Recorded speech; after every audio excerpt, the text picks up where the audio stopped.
I can see that bullshit from a mile away. See it. You can step my mother about a mile away. Stack it. I got 3 white bitches like it's powder day. What? Mink coat with them rolls like a Sharpay. And all of my bitches says they call them Barbies. She looking back like I'm flexing, baby, no way. And lately I've been on we that juice. Me a chick, I got a chick. Yeah, I done got me a chick, I got a chick. Yeah, I done got me a chick, I got a chick. Yeah, I done got me a chick, I got a chick. Yeah, money on my money, I got money on my brains. Money in my pants, I got money, I gon' change. 20, 50, 100, 100 million, man.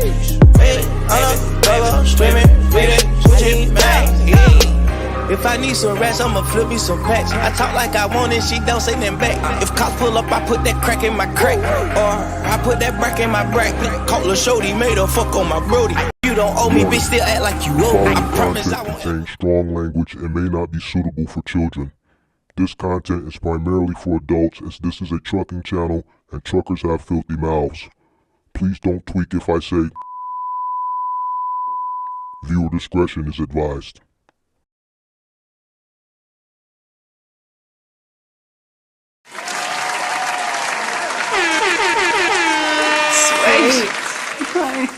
What's going on, guys? I am back. I'm back. Sorry about that. I got a few phone calls, but I did want to continue the conversation where we left off a few minutes ago for about another hour.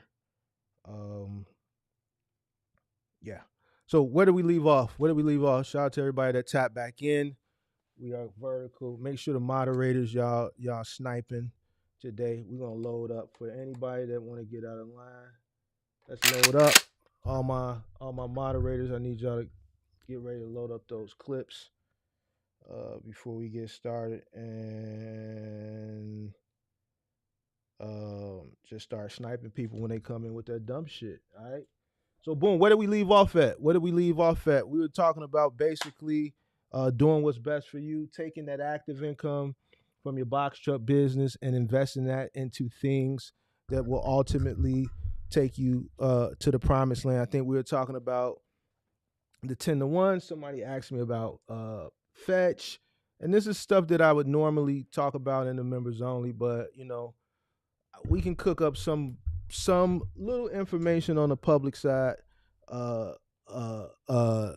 today. How's everybody doing? Thank you for tapping back in. I know last night I was talking about leverage, how I see a lot of people aren't leveraging themselves or don't know how to leverage themselves. Make sure you guys go back and look at that show from last night. But today I want to kind of talk about working, something that I see people not doing. I see a lot of people complaining about shit that don't got shit to do with shit instead of having their behinds out there working. You should literally be, if you on the new and you got a box truck in this park today, you tweaking. If you live in a certain market, let's say a mainstream market with low density, or you live in a dense market, let's say like Chicago or New York, and it's the 2nd of the month, which is a very busy moving day, and you're not taking odds and end jobs, you tweaking. It's plenty of money out there. All right. It's plenty of money out there, and you should be taking that money and investing into things that ultimately get you to that promised land. Quick question, Mark. It was a guy talking capital gains. I thought you won't be taxed on them as long as you transfer the gains as a reinvestment, or is that just real estate? So capital gains taxes is something that I leave to my CPA. So when I go do my taxes, whatever I paid myself is what I tell my CPA, and then they handle that shit accordingly. All right. So last time I took out a big lump sum of money from investments was 2021 going into 2022. And obviously I paid taxes on those, right? I haven't taken anything out since the last bull market, right? I exited out of my stocks pretty much at the end of the last bull market, which was in 2021. I transitioned that money into crypto in 2021. And by the end of 2021, that bull market was over.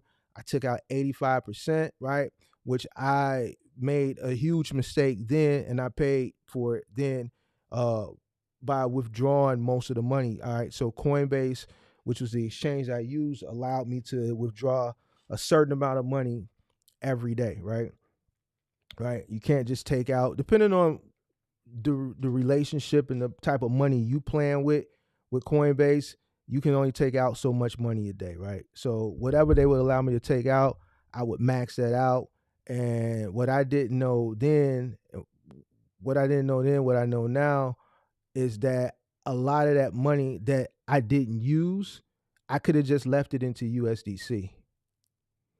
Now I could be wrong, right? Because maybe there's some thing I try to keep myself educated with the taxes and shit like that to the best of my knowledge. But from my understanding, if you leave the shit into like USDC until you withdraw it, it doesn't become a taxable event. Now the shit that I withdrew, yes, I was taxed on it, but I was educated that if I would have left X amount into something like a stable coin, I would have been fine.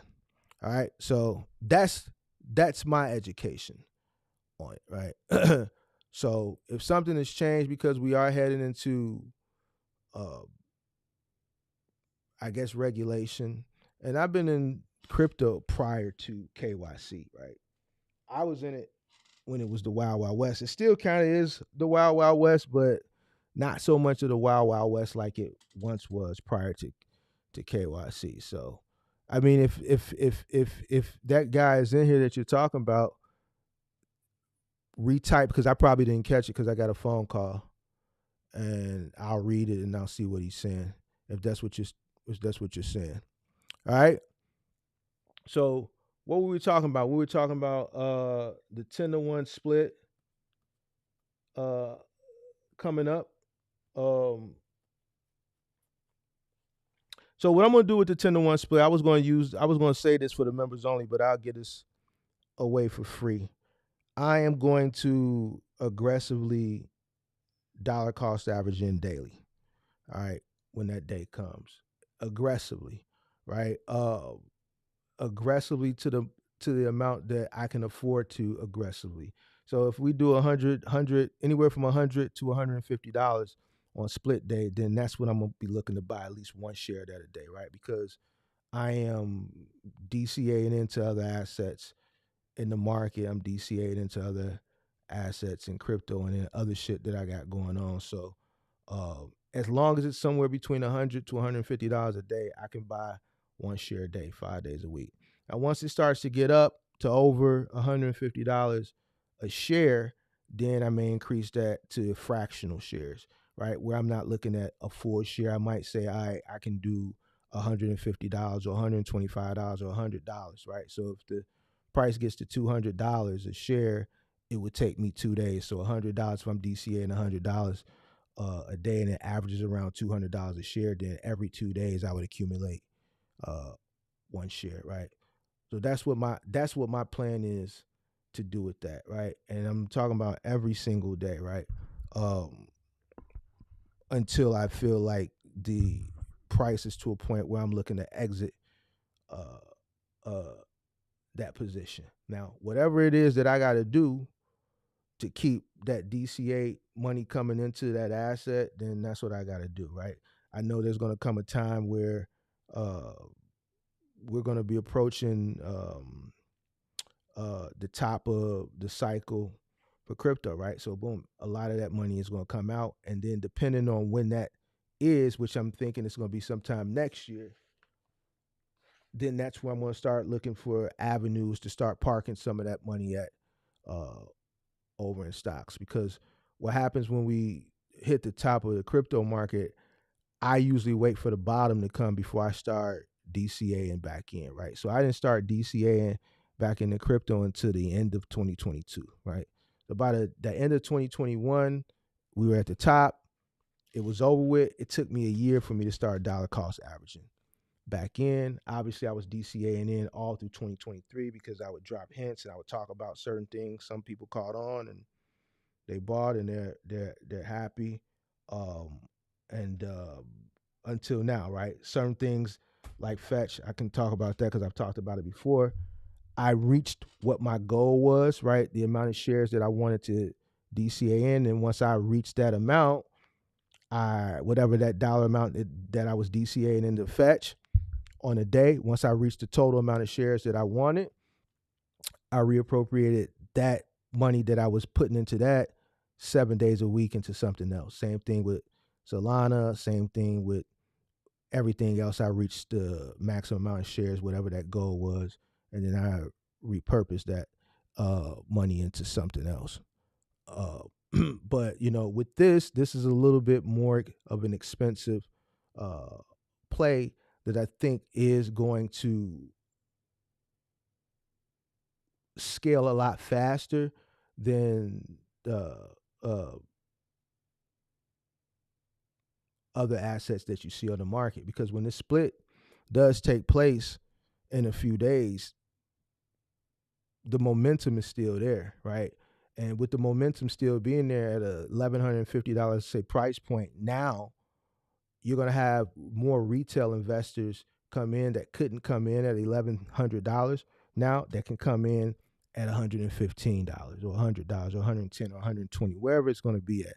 I think the price is going to probably retrace a little bit more because you're going to have people that are going to take profits now and then reinvest back in during the split. So let's say on average $100. It's going to be more appealing to retail investors that can go out and afford $100 a share, right? So with the momentum that's already there, I think it's going to be increased momentum because now you have more people entering into that play. So I see it easily going from 100 to 2 to 3 to 4, probably in the span of a few months, if not sooner. This is why the analysts are saying this can easily go to $5,000. So,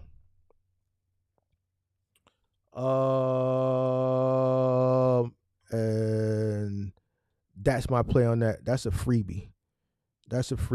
Hi, my name is Jaden. Okay, so let's have some fun with these guys. Hey, Baron, check this out. You out of here. All right? You out of here. You are out of here. All right, let me talk about my thoughts on this box truck thing for the rest of the year. Let me give you my thoughts on this box truck thing for the rest of the year.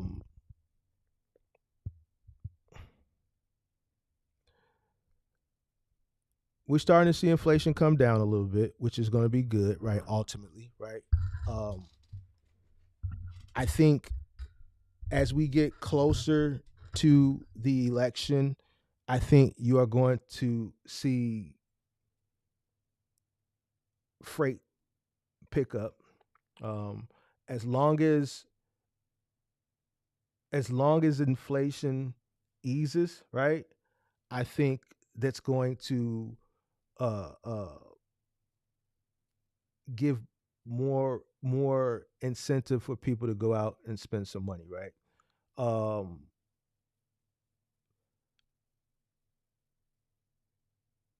I think if an individual who is currently active in the box truck space continues to be mindful of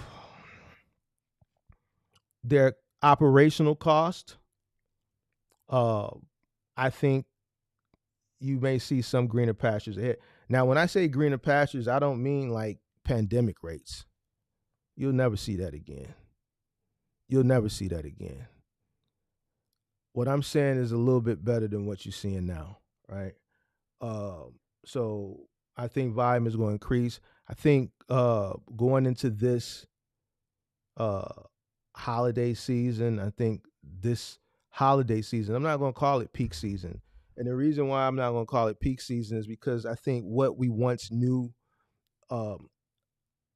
peak season to be, I think that has kind of changed with a lot of other things that have changed with the times. People don't wait to holidays to buy the shit that they want. People just buy it, right? Obviously, there's increased spending during the holiday season, but people just buy shit whenever they want it. But I think it's going to be a little bit better than last year. When I say that, I'm saying that meaning like how you see that condensed volume that you would once see back in the day. I don't think let's get rid of this fruit booty Fandango. And yes, I did say fruit booty. All right. All right. Sorry if I offended anybody, but let's get rid of them. But I think it's going to be better than the years past. So actually, I see good shit ahead for people that run middle mile. For the people that run moving, I peeped something last night when I did a competitive analysis for the gentleman out of Syracuse. I looked at my market and I see the rates are down about $10 to $15 an hour, right? And when I saw that the rates were down $10 to $15 an hour, what I suspected eventually would happen, even in his market, it's happening. You have a lot of people, I'm not going to say who they are, you guys know who they are, that are entering into this space and they're driving down the rates, right? So you have to be mindful if you're in a lane, let's say like moving, where you're B2C, you're dealing directly with the consumer, because now you have a new competitor. You have a competitor who doesn't have the, I don't want to say responsibilities, let's say the cost that you have, right? You have a person who, and you may be still under the table too, they're under the table, but they're under the table and you're under the table is two different types of under the table. Their gratification is delayed for a different purpose than what your gratification is delayed for.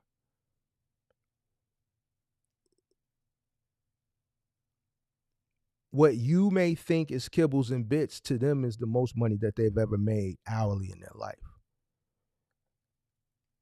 And I saw that last night looking at my market, which is a way bigger market than the gentleman who I was doing the competitive analysis for. This is something that you got to worry about too, which means you have to make sure that your cost is not creeping up there as well. You may have to be willing to take a little bit less on the profit side.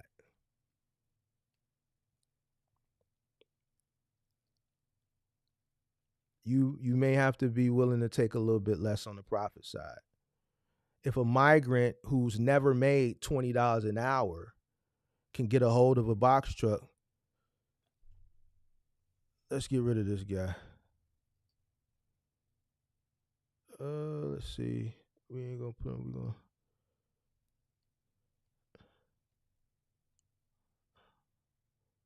gonna. Let's see. I got him. Hold on. Seems like we got more foreign trolls than we got regular people, huh? Interesting.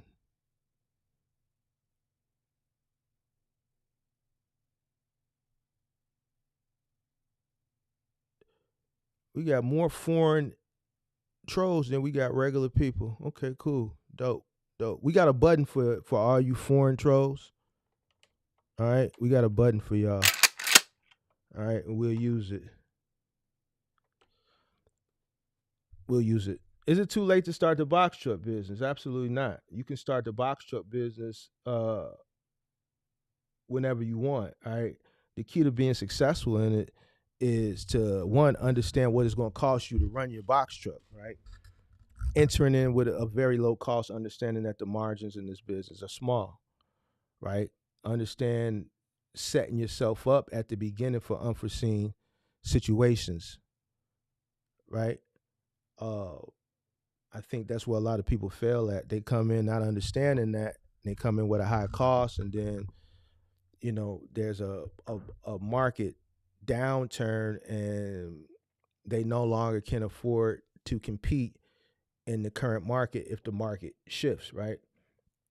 So if you understand that coming in, and even just understanding that, especially if you're running OTR, that you're running in a market and that the market is based on supply and demand and competition, which is ultimately why the spot market was created. I think just having that knowledge will give you the motivation to make sure that you're entering into the business as low as possible, so that you can compete no matter what the economical climate of the market is at whatever time. In your opinion, what's the best load board right now? I wouldn't have an opinion on load board. I know the most popular is DAT. But I can tell you this: you don't want to put all your trust solely in a load board throughout the tenure of your career. A person who's putting their trust primarily and solely on what's on a load board that's running OTR is a person that's destined to fail. And what I mean by that is, you want to put yourself in a mind frame where you're building relationships. You want to be the person who gets called with opportunities before it even touches a board. It's just like the real estate. A lot of the biggest real estate deals never touch the market. You got big real estate deals that never touch the market. Hey, Mark, have you checked into Dogeverse, Dave? They're having a pre-sale, which ends in a couple of days before it's traded on major platforms. If you want, I can share the website to buy the pre-sale. Yeah, you can send it. I mean, I know what it is. I've seen it for a couple of years, but I've never had any interest in buying it. But if there's an opportunity there, and I'll definitely take a look into it. So yeah, send it to me. Email it to me. Email it to me.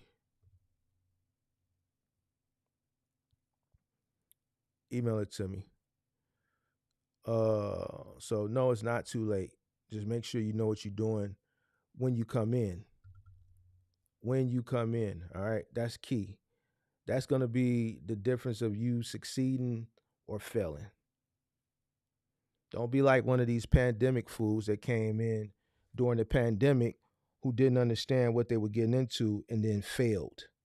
Right? You don't want to be like them. And trust you me, it ain't going to be long. You'll be in today and out tomorrow. That's how quick it'll be. That turnaround time is quick. It's really quick. So, all right. Any more questions? Let me see. Let me go back up. I answered that one. It's been a minute. Glad I caught a live. Good afternoon. What's going on, Glenn? Tyson or Paul? I don't really care. But check this out though. I ain't got hold on. I ain't got Tyson or Paul. I got 100 on Mark. Well, they already got to you. All right, so boom. That's what I'm looking at for moving.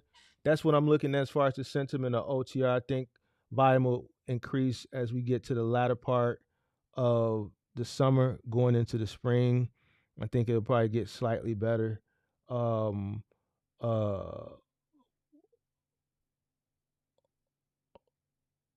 my uncle's going to buy a 26-foot box truck. I plan on doing final mile and some moving here in the Oklahoma area. What do you think about the market with the box trucks? I think final mile, if there's an opportunity there for you, final mile, I say go for it. Just make sure that you understand what it costs you to run your business. Do the research. See what the final mile companies are offering in that market before you go out and spend all this money.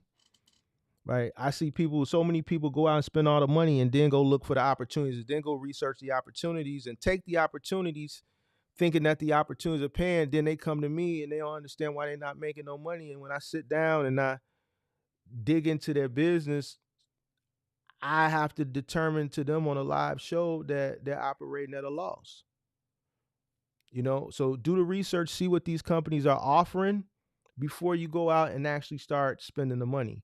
If a company is offering you $400 and $500 and $600 a day to do X amount of stops for final mile, then that's just not good. I was making that money 10, 12 years ago. I was literally making that money doing final mile 10, 12 years ago. But then that is further proof of what I've always been telling people, that the rates have always been the same. The rates have never changed. Everything else has. So then you have to determine if you can enter low enough to be able to compete and build a business based on the rates that are being paid in your market. When did you start box truck business? 2010, 2010.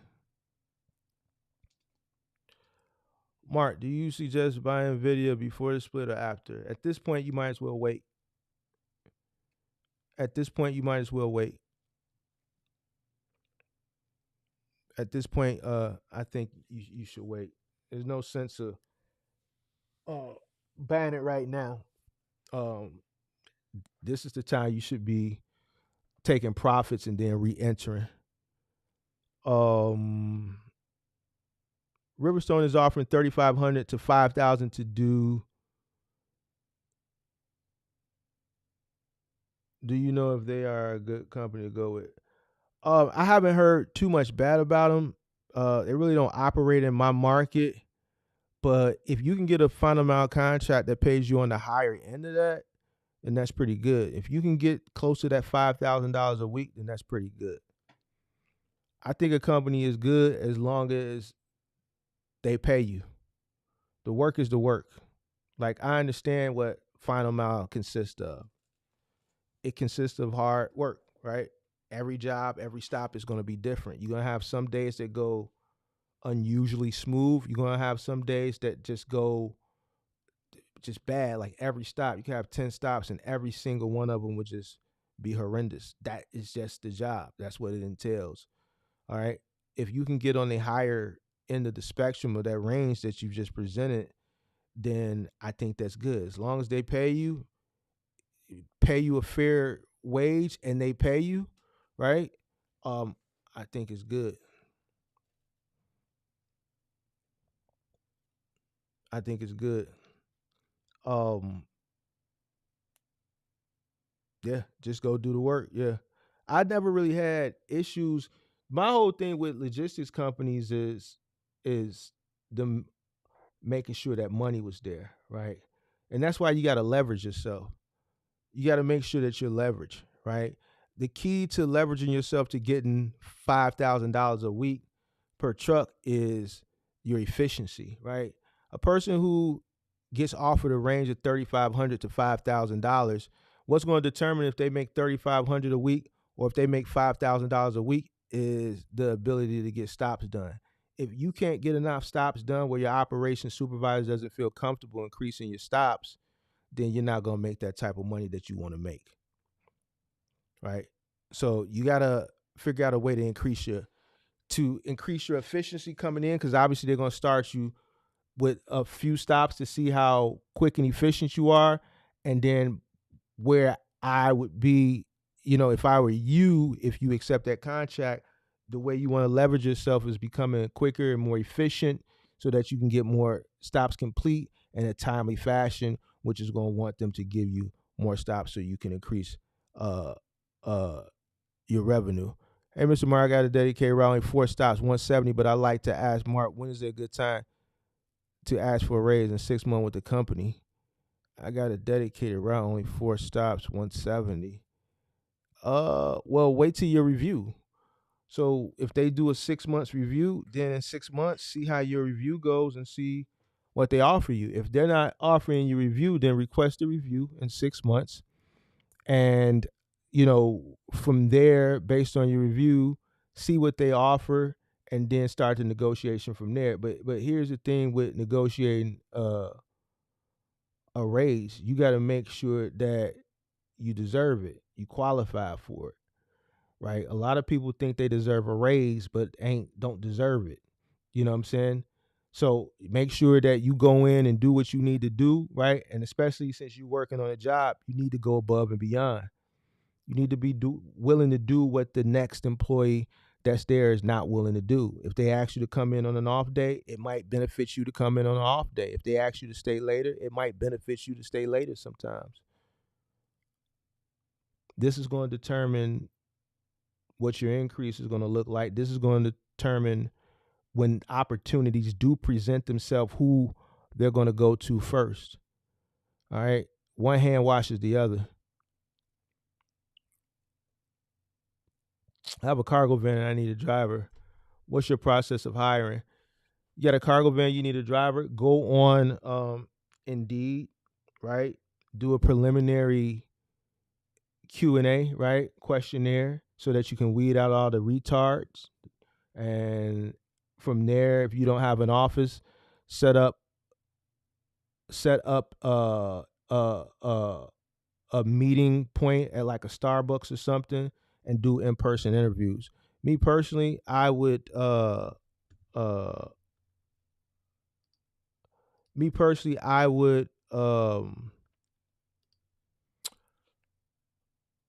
source let me ask you this. What are you actually using the cargo van for? What are you doing? Is it small parcel shit?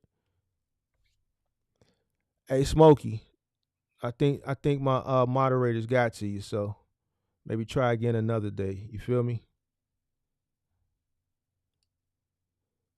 What are you doing? Small parcel shit? If you're doing small parcel stuff, EA, what I would do is I would do I would set up an Indeed account, right? I would do a questionnaire to weed out a lot of people that are going to waste your time. And then the people who you want to interview personally, I would have them come in for an interview. I'd meet them at a Starbucks. I'd set up people back to back to back. And I would probably be looking for OTR dispatch from a carrier. Oh, so you're doing OTR. Well, then, yeah, that might be a little bit tough. Yeah, so then just use Indeed and just do some interviews. If it was local, I was going to give you a different play.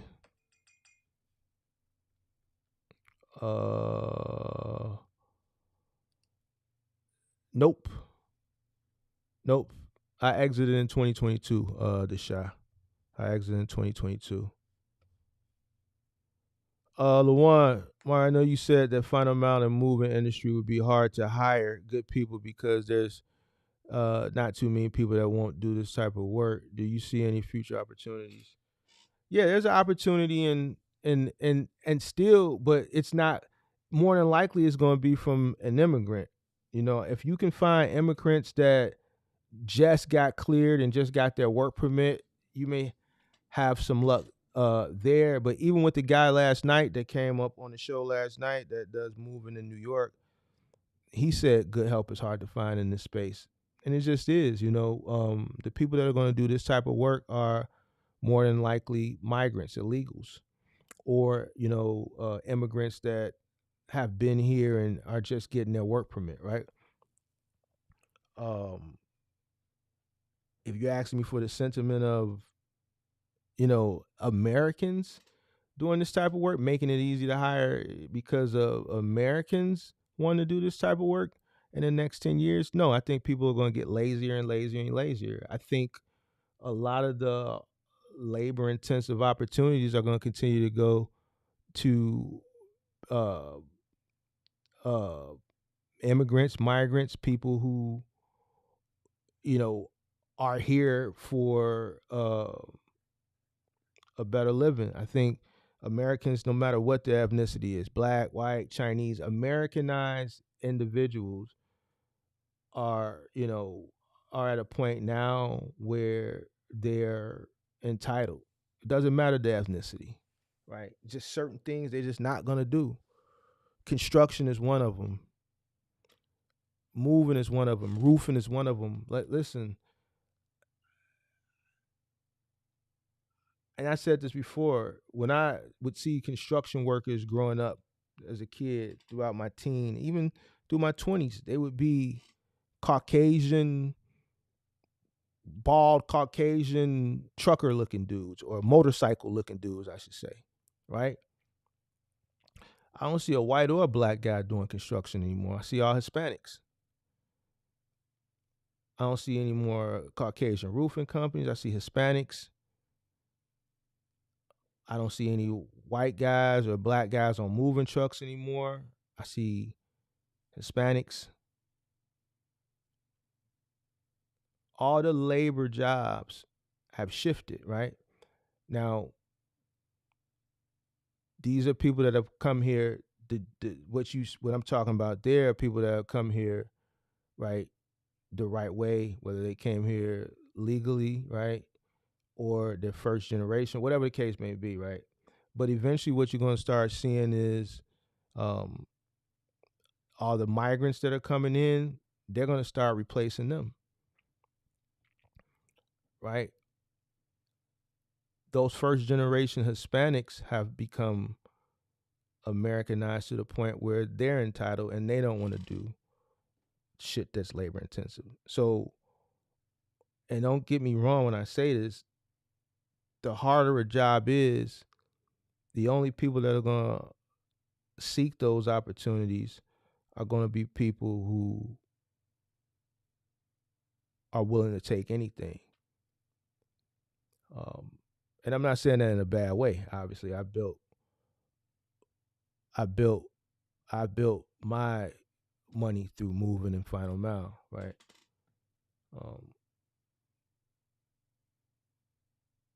But a person who is 21, 22 years old now, or even 29, 30 now, having them get up on a roof on a 90-degree day, having them get on a truck and move and carry heavy shit on a hot summer day, have them walk through an alley and dig in people's trash as a trash man, construction out there on that asphalt, they're just not doing it. So I think in the next 10 years, to answer your question, it's going to get, the hiring process is going to get worse. The people that are going to do the harder things are going to be people who are willing to accept anything, right?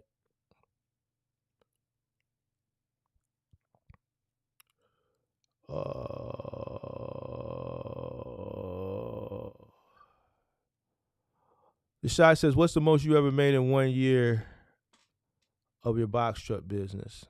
7 figures. 7 figures.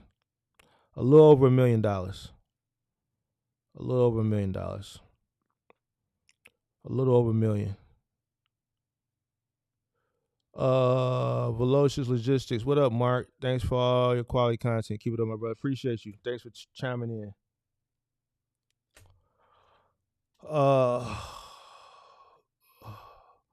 Shout out to Admiral passing through the shot going to Wisconsin. Okay, you in the city. It's a nice day today in the city. Nice and sunny day. Kobe said, so far, I guess I'm lucky I don't have trouble finding guys for Final Mile. I'm in the Northwest Georgia, though, so we still country strong with it. All right, so that's another thing. It depends on market. So, if you're in the rural areas like I'm assuming Kobe is, then what a person like me living in a big city, or a person like I talked to yesterday, the guy, he was in Syracuse, which is a smaller market in comparison to New York City, but New York City is still New York City. So if a person lives in Syracuse and there's no opportunity, and there's plenty more opportunity in the big city 6 hours up the road, all right, then 9 times out of 10, a lot of the talent is going to come from those smaller surrounding markets and come to the big city to fulfill the opportunities that the big city has to offer, right? So, this is just the situation that's being dealt with. So, and these examples that I'm giving you are things that I see in my city. So I'm in Chicago, and I'm 4 decades of living, and I've seen the shit shift. Like I'm in Chicago. Like, to get a construction job back in the day, you had to be white and connected. If Costas is in here, he'll agree with me. Like, in order to work construction back in the 80s and the 90s and even some of the early 2000s, you had to be white and connected. And when I say connected with the outfit, right? Because they still controlled a lot of the construction contracts, right? You rarely saw a Hispanic. You rarely saw a black. If you saw a black guy on a construction site in Chicago back in the day, then he was connected, some way, shape, form, or fashion. It was very difficult to get certain city jobs. You had to be connected, right? And you see most city jobs was white or black people, right? I can't find a white guy on the expressway doing construction or tearing up a road to save my life. Why? Because those guys that I saw as a kid and as a teen and in my 20s have retired. Those were boomers, right? They were part of the machine, right, that ran the city to get those opportunities. They knew somebody that knew somebody that knew somebody that had the plug, that got the contracts, and they got hired on, right? Those guys are retired. Their kids don't want to do this type of shit, right? The shit still got to get done, so it goes to the people that are willing to do it, right? Which is the first generation immigrants, right, that are currently doing it. And in another 10 years, it's going to be the first generation migrants, because the first generation immigrants, which are the Hispanics that you see doing it now, their kids are being born here. They're Americanized. They want to, play Nintendo Switch and stare at their phone all day. And they don't speak with that deep Hispanic twang that their mommy and daddy speak with. They speak like a typical American, and they don't want to do construction like daddy. Nah, that shit too hard. Man, you mean to tell me I gotta be out on the street or on the expressway all day and it's cars flying 80 miles an hour and it's hot and I got this jackhammer and all this dust flying around? They don't want to do that shit. They want to stream on Twitch and play Fortnite or play Grand Theft Auto. And hopefully they can join some type of esports league and get paid millions of dollars. Or they want to be the next Kai Cenat or Aiden Ross. So it's going to go to the people that are here that's willing to do whatever.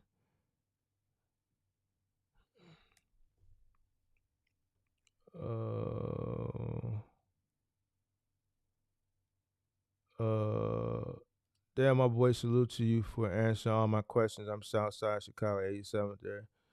That's where I'm from, 87th over East.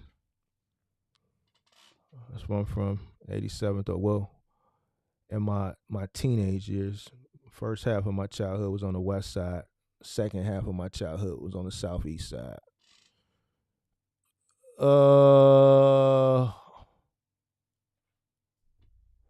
Hey, Mark, what platforms would you recommend a moving company to advertise on? Thumbtack. I think Thumbtack is your best bet right now. I wouldn't recommend Yelp. I wouldn't recommend Angie's Leads. I think Thumbtack is your best digital platform to advertise on.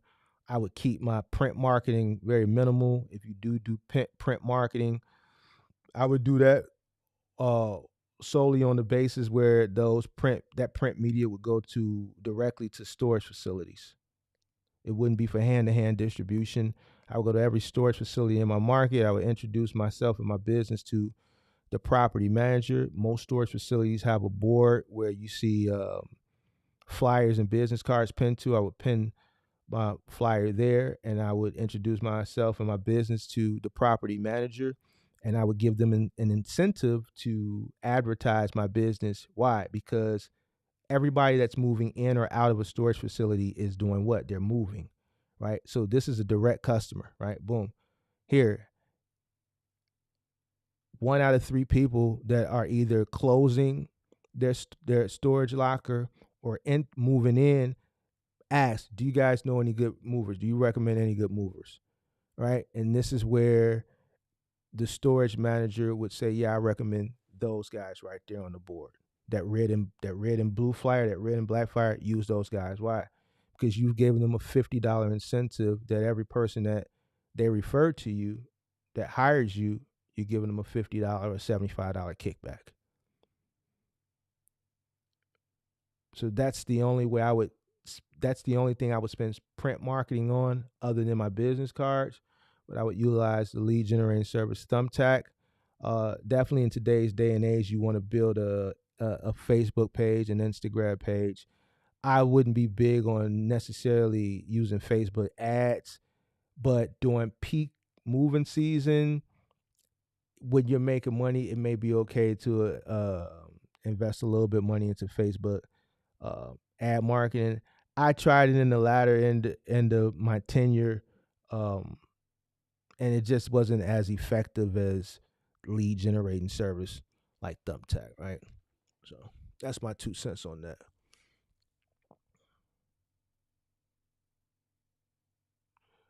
Hey, Mark, what opportunities would you recommend for a box truck driver who doesn't want to depend on a helper? You got to go curbside. Curbside or OTR. Those are really your only options. Curbside or OTR.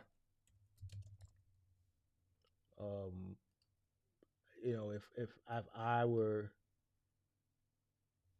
if you knew that you were going to have a hard time sourcing talent, then those are the 2 lanes that you have to enter into.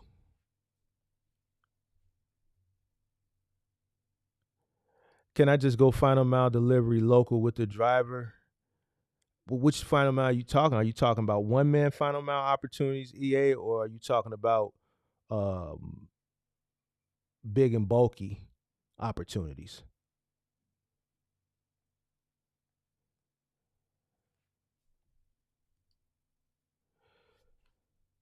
If you was 30 years old right now and you have a goal to hit $10 million in the long run, what would you do?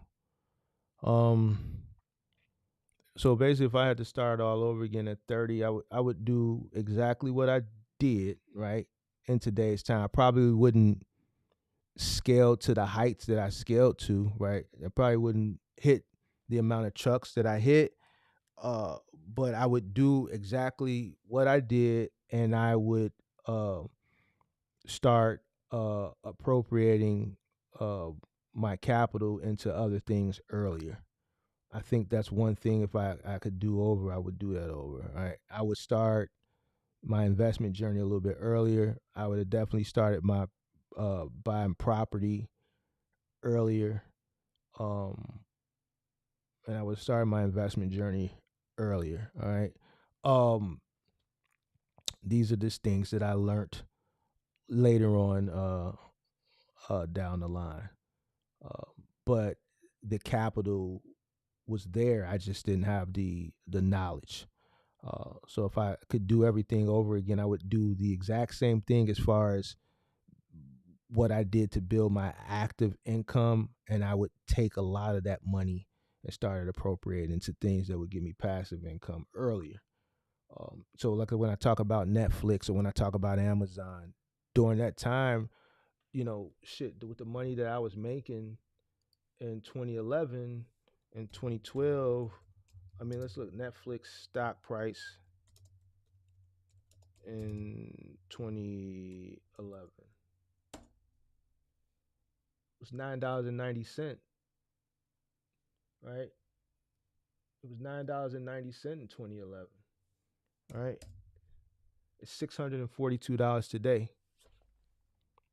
Like with the money that I was making in 2011, and I've showed my books for 2011 and 2012, I could have literally easily bought $100 a day or more, right? I was still at the crib and I was making thousands of dollars a day some days, right?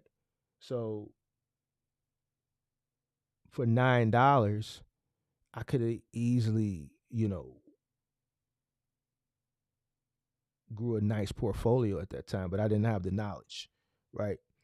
If I would have had the knowledge that I gained later on, who's to say the years that I ran in Final Mile and trucking, I probably would have exited sooner, right? Because my investments would have retired me earlier.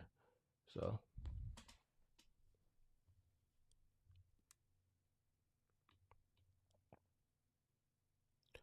Thumbtack is a lead generating service. So basically, you do have to pay. They send you leads and you pay for the leads. What's up, Mark? Bro, how are you? I'm good. How are you? Question, I want to start a junk hauling business. I have $7K saved up and I already have a pickup. Would you recommend to start with a pickup or should I purchase? I'm gonna show. I got a video that I'm gonna shoot live coming up one of these days. I just gotta find time to do it, and I'm gonna show everybody how to start a small moving or a junk removal business.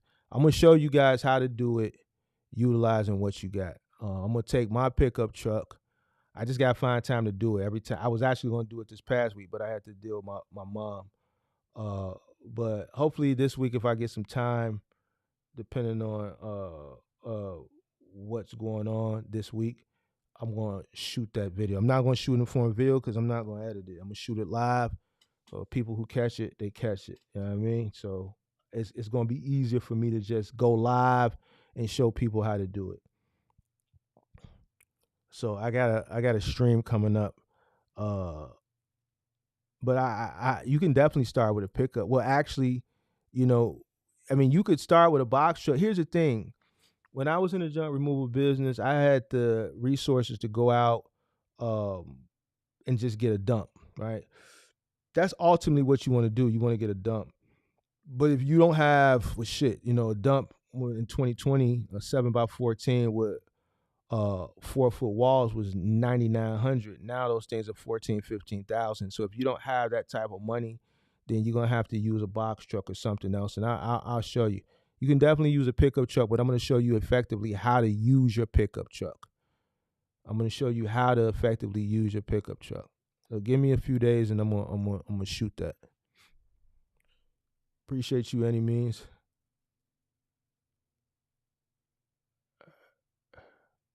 You would put emphasis on humble beginnings, so I would guess you would recommend to start with just a pickup and build from there. Also, any marketing ideas in Sacramento, and also.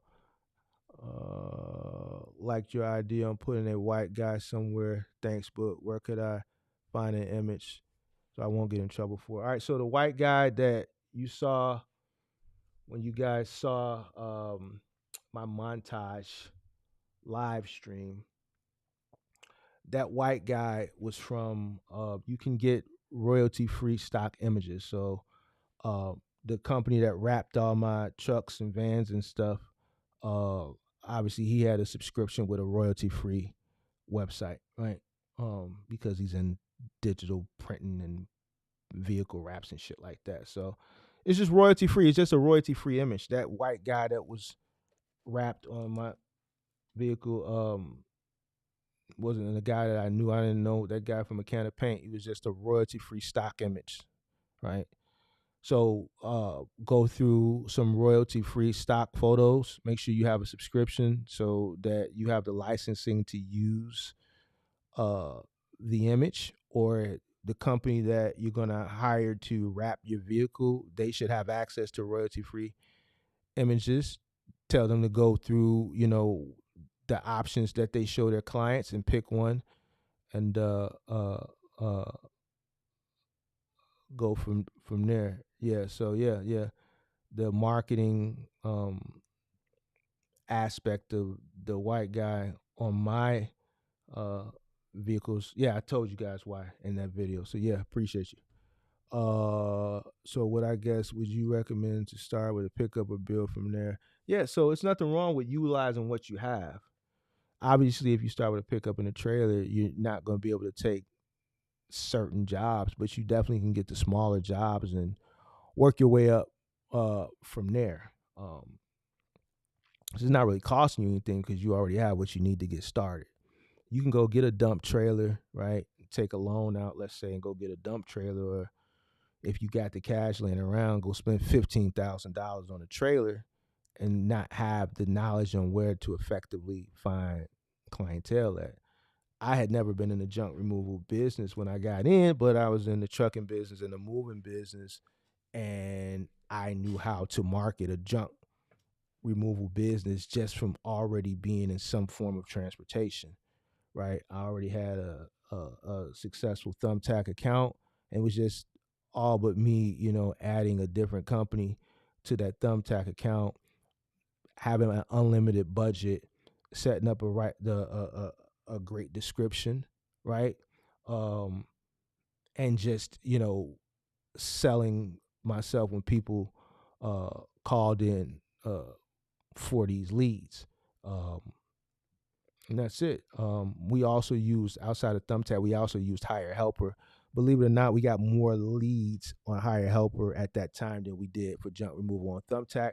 Hire Helper has been since acquired by Angie's List, and they changed the name to Angie's Leads. But it was very expensive to use not Hire Helper, but Home Advisor. I'm sorry, Home Advisor. But yeah, we got a lot of leads from there, and then a lot of those leads turned into other opportunities. So I would use Thumbtack. If you do purchase a trailer, I would definitely wrap the trailer. I would definitely wrap the trailer.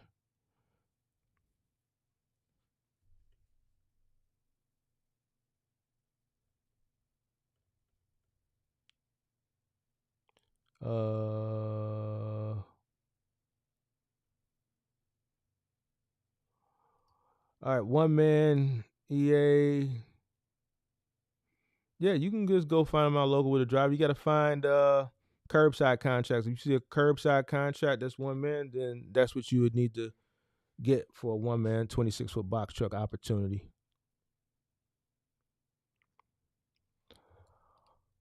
What companies do you see growing like Netflix in this era to invest? I'm only going to say one because I reserve this content for the members only, and I'll just say NVIDIA. I'll get that one away for free. It's pricey, but it is what it is. That's a company I think is going to grow. Something on the lesser expensive side, I'll give away for free would be Rivian. I like Rivian. I think in the next 5 to 10 years, Rivian is gonna, where Tesla is today, as far as market cap, I think Rivian will be there, right? They'll have more products on the market, which will increase their sales, which will increase their market cap, which will increase their stock price, right? The only thing that concerns me about EV going into 2020 and 2035, where manufacturing is supposed to stop and everything is supposed to go EV, is if the government allows some of these Chinese competitors to enter the market, primarily BYD. Because if BYD enters the market, then that's going to shake things up a little bit, because they have products that are very affordable and very economical pricing. So that'll kind of shift things a little bit. But right now, I like Rivian.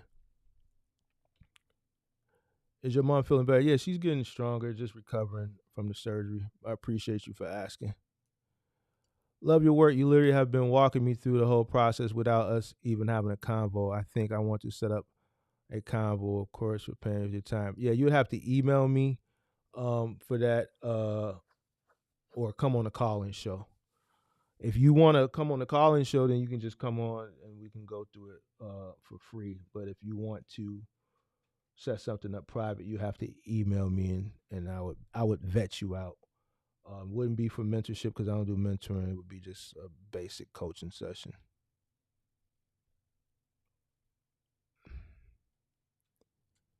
Shout out to Neil for that super chat. Thanks, Mark, for all you do. Really appreciate you. Appreciate that super chat. Hope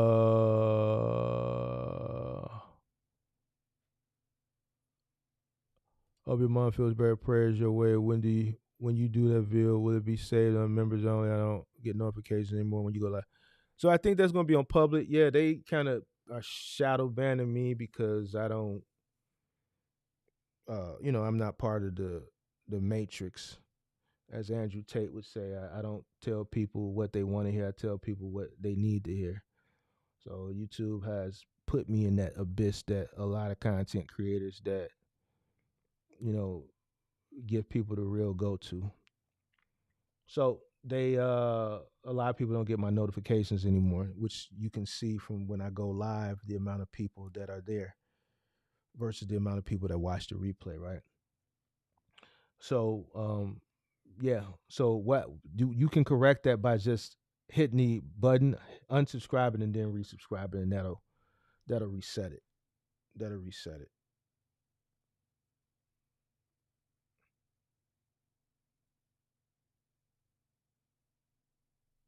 Uh,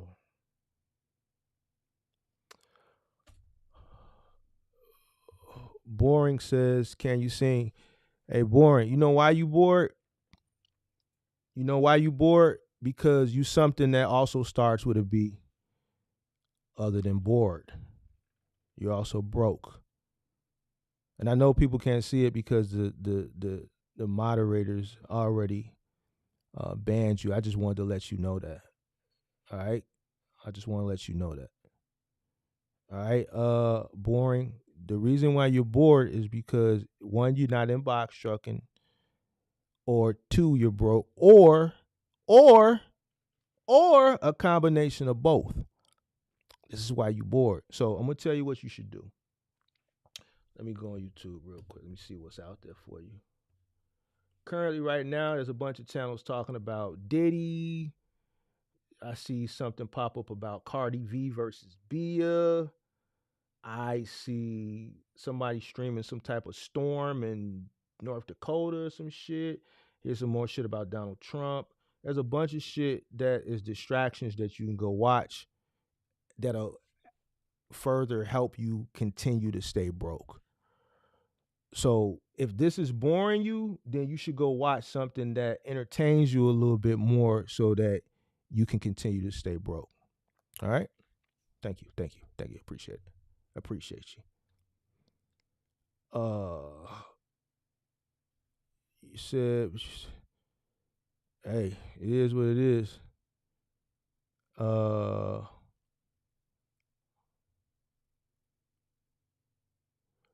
put it in the chat, the email.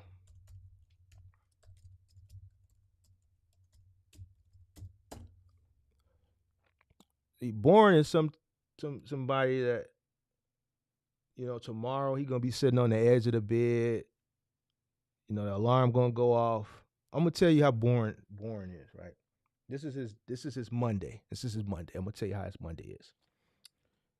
He's gonna wake up early because he has to set his alarm, and it's gonna go off, and he's gonna be mad. He's gonna be upset, and he's gonna sit up. And he's gonna be sitting on the edge of the bed, contemplating if he really wants to go in or not, right? Because he really hates what he does. He hates it, right? Or she hates it, right? And he or she is forced to do something that they really don't want to do, and they have to do it because of all the fucked up decisions that they made earlier on, right? If they're an older person. Now, if they're a younger person, let me tell you what's going on. They're going to wake up, and then they're going to put their uniform on, right? And they're going to be sitting on the edge of the bed too, contemplating if they want to go in or if they want to quit. And they're going to be upset, right? They're going to be upset, but they know that it's Man's birthday at the end of the weekend, and they have to make enough money to go to work, and they got to steal out of the register, right? They got to steal a little bit out of the register because they have to make sure they got them a fit for Man's party. So they're going to get paid at the end of the job, at the end of the week, on they penny ante ass job. They're going to take what they earn, and they're going to take what they stole, and they're going to go spend it all on an event, Man's birthday party, right? And then Monday, they're going to repeat that same cycle again, hearing that alarm, sitting on the edge of the bed, frustrated again. And that's going to be their life for the next 5, 10, 15 years until they finally wake up and realize that they just blew 5, 10, 15 years of doing dumb shit and making dumbass decisions, like sitting on a YouTube saying dumb shit with a person who's giving people information on how to win in this trucking shit. And then when they win, take that money and how to multiply it from there. And this is boring to you. So this is what I want you to do. I want you to, tomorrow morning, I need you to get up. I need you to get up. Because somewhere that evening, I'm going to need you to be the person that I come downstairs and you hand me my bag of whatever it is that I ordered for dinner. Right? Whatever it is that I order on a Grubhub or Uber Eats or DoorDash, I need you to be the one to hand it to me. Because this is where you're going to be stuck at. And there's nothing wrong with that. It's nothing wrong with that. If that's what you want, then so be it.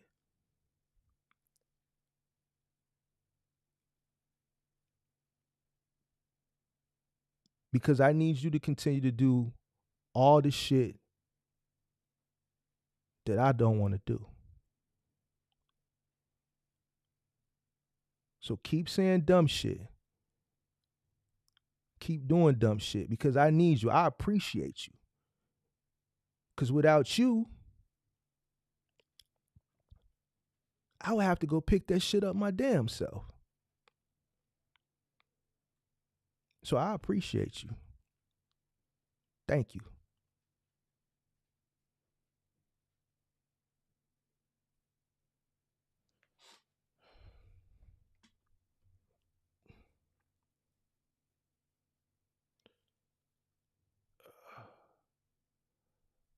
Facts, if you aren't where you want to be in life, bored shouldn't come out your mouth. I never get bored. When I feel like it's just nothing to do, I just go to bed. And that's usually in the nighttime. Like there's always something to do. There's plenty of information out there. You could be educating yourself. Even right now, I'm spending my time, my valuable time, for free. See, and this is another thing.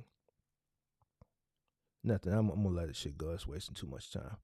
Yes, you are definitely being shadow banned. The last live almost had 300 views, then instantly dropped under 100. Keep grinding. It will be over 1K soon.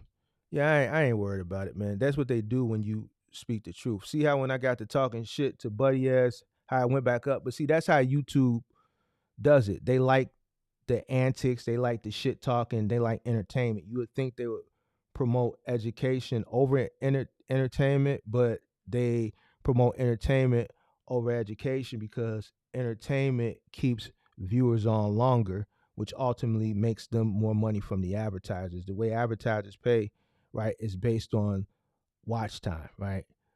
An advertiser is going to want to pay an exorbitant amount of money for ad placement, let's say for a mid-roll, if the average viewer is not even watching to that point, right? The longer you can keep a person engaged, right, the better it is for them, right? And unfortunately, the way society is set up, people get bored with shit that's best for them. They rather, be entertained. They rather want to watch, and I'm not talking about sports, I'm talking about dumb shit.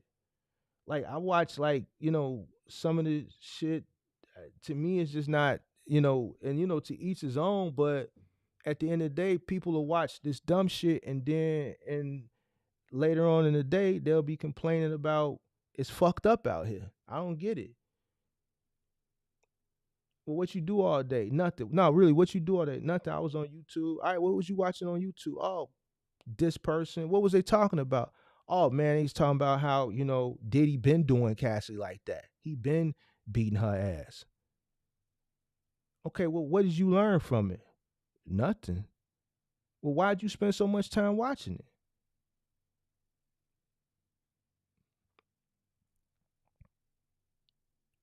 I don't get it. You ain't gonna never get to this bag. How is it fucked up out here? When people say it's fucked up out here, where? I don't see it. I don't see where it's fucked up at.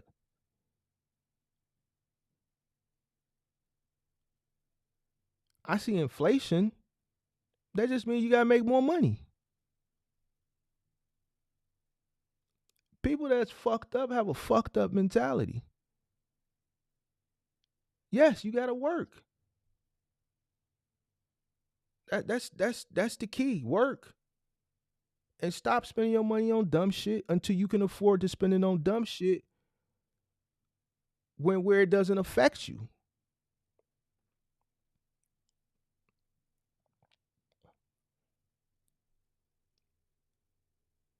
When shit don't affect you, then that's how you know you can spend the money on this shit. I don't worry about dumb shit, bro. And that's what they promote. They promote dumb shit.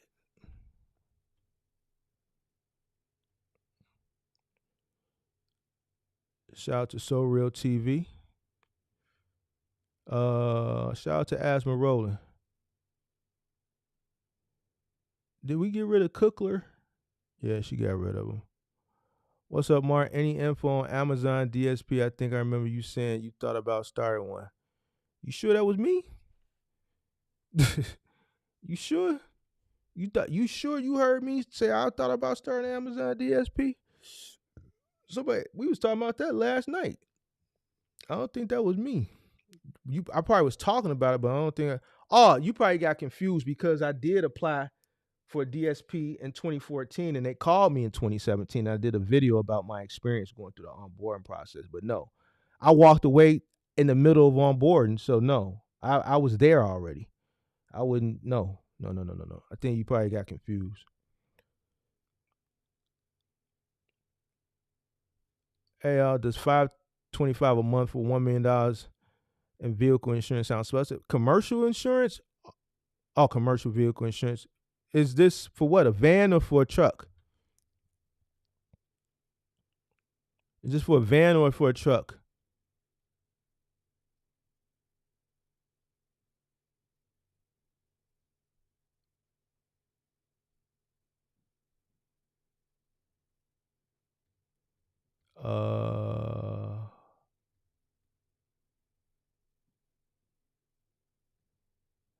Wait, hold on. He said $500 or no? He said $525 a month. Is this for a van or for a truck?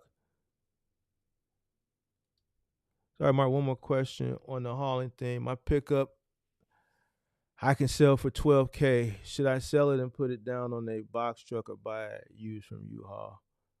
In Cali, they got age restriction on diesel. So you want to do junk removal, right? If you got a pickup truck, what type of pickup truck is it? Because if you're going to do junk removal, then ultimately you're going to need a pickup truck to pull the trailer. So if you want to do junk removal, it wouldn't be wise to sell your pickup. You would need to come up with the money from doing small jobs or whatever to acquire a trailer. A pickup truck is half of the battle. And if you already have that half of the battle, you got 24. So you need an F-250. You need that to do the junk hauling. Why would you sell it? No, you half the battle is already won. You already got a pickup. So now you just need a trailer. So you just need to do the odds and end jobs renting a trailer, which is way cheaper than renting a box truck because you don't have to fuel it. They're not charging you for mileage. It's cheap. I'm gonna show you. I'm gonna show you. Hopefully one day this week, I'm gonna show you how to do it. I'm gonna get my pickup truck, and I'm gonna show you what to do. I'm not gonna go do a job, but I'm gonna show you where to go, what to do, how to hook it up. I'm gonna show you everything. I'm gonna take my pickup truck.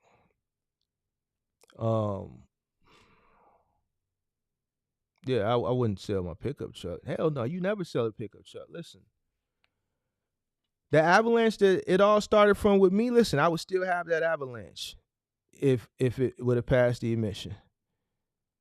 The only reason I got rid of it is because my trusted mechanic for many years said, Mark, Go get you a new truck. Why you can afford a new truck? Go get you a new truck, right? And guess what? I went and bought a new truck. That truck is paid for and I still got it. Y'all have seen it. It's still fucking brand new. I never drive the fucking thing. Y'all have seen the inside and the outside of it. The rims, the leather, the light leather interior, it don't even got bends and folds because I don't drive it.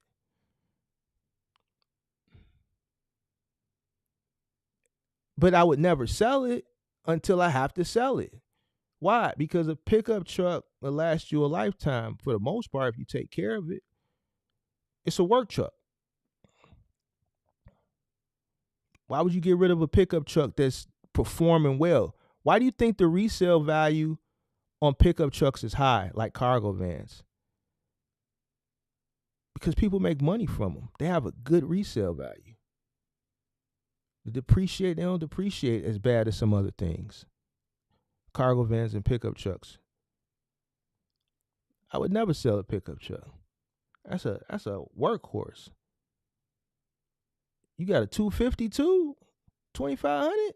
No. All you need is a trailer now. You good. You in the game. You in the game. No. I would never sell that.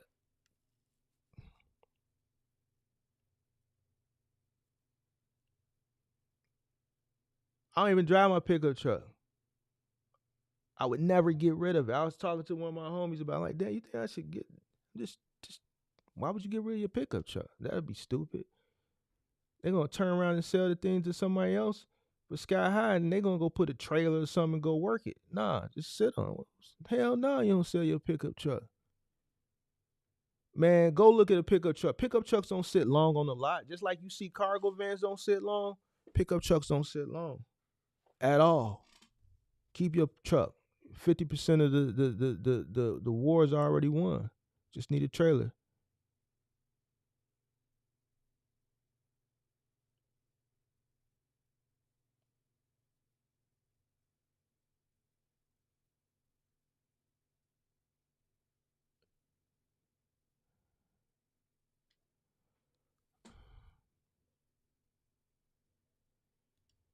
I have a CDL driving 2 years, no tickets.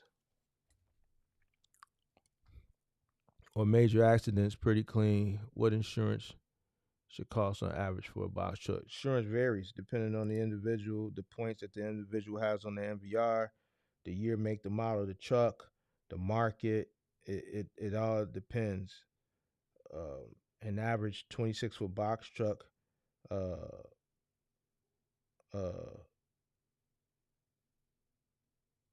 me 1 second. An average 26-foot box truck owner operator is paying someone on the low $1,000 a month. I've seen people pay as high as $2,500 a month. You know, I've seen people pay obviously more, but they had newer trucks. So that all depends on the individual, the market, the year, make, the model, the MVR.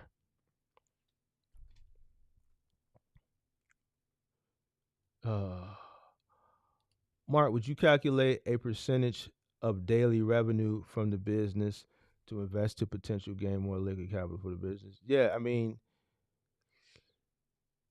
that's what I've been telling people to do for the longest. So whatever you or your business can afford, whether it be 3%, 5%, 7%, 9%, 10%, based on what you're netting prior to you investing, whatever you can afford or whatever the business can afford, then that's what you would invest based on a percentage, right?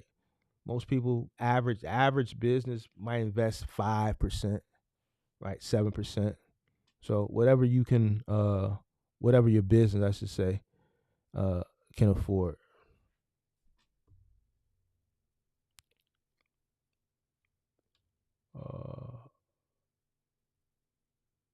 What the, man? These dudes be weird.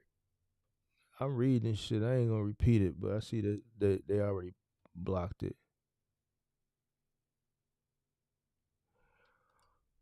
When you say you need $20K to start up a box truck business, do you mean after the down payment on the truck? So here's the thing.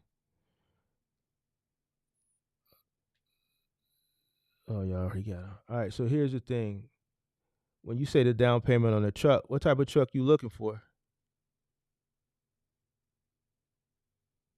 What type of truck you looking for? Because see, me, I wouldn't be looking for an expensive truck where you probably thinking you're gonna put 10, 20,000 down.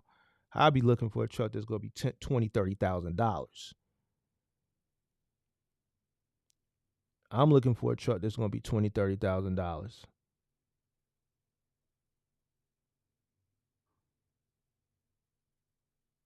So if I can find me a $20, $30,000 truck, I could come with a nickel down with the promise to pay the additional 15, and then I got 15,000 to get everything else I need, get the business structured, insurance down payment, equipment, so on and so forth. And I got a little working capital, let's say another $5,000 to $10,000 working capital, depending, whatever. Then that's the route I would be going. Me, I wouldn't be looking at a $60,000 and $70,000 truck. I'll be looking for me a $20,000 to $30,000 holler. Right? Starting out small, very, very minimal, and working my way up for there. I think you can pull it off. It may be difficult for a person who doesn't have the resources. As far as resources, I mean the knowledge to pull it off. But $20K, I think is doable if you start with a very affordable truck. Hey, Mark, I saw your leverage video this morning. It was fire. Great work. Thanks for sharing your knowledge. Appreciate you. Thanks for watching. What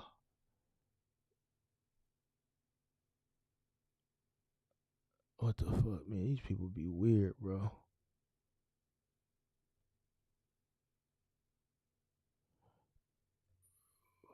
Man, these people are weird.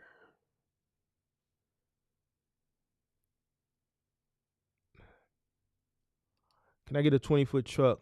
I want get BIT, what? Cargo van and box truck type job. You get a 20-foot truck, you're not going to be able to do OTR with it. You'll just probably be able to do moving, right? You're not even going to be able to do curbside work. You're not going to be able to do final mile big and bulky. The only thing you can do is moving, up to 2-bedroom moving jobs.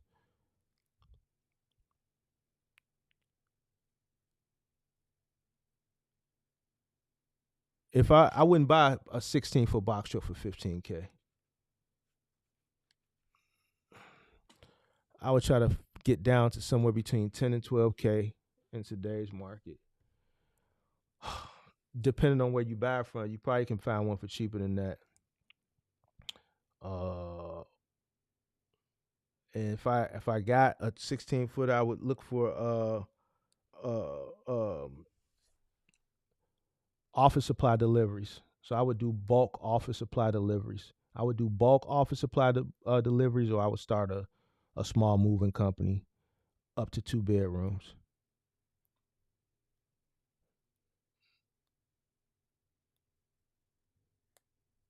Gus said it's the internet. Everybody is weird. Yeah, well. Yeah. Some of the shit that I'm reading that y'all can't see is just like disturbing. The moderators are sniping the shit probably before a lot of people can see it. But I can see the stuff still in the administrative side of the stream, and I'm just reading some of this shit, and it's mostly foreigners. I just, to me it's just really, weird, but it is what it is. That's why you got moderators to, snipe some of this shit down. But that goes back to what I was saying earlier, like continue to spend time doing all dumb shit. People who do dumb shit, these are the people that are complaining about shit. These are the people saying how fucked up it is and shit like that. But I'm telling you, it's only a matter of time. It's gonna be the haves and the have-nots.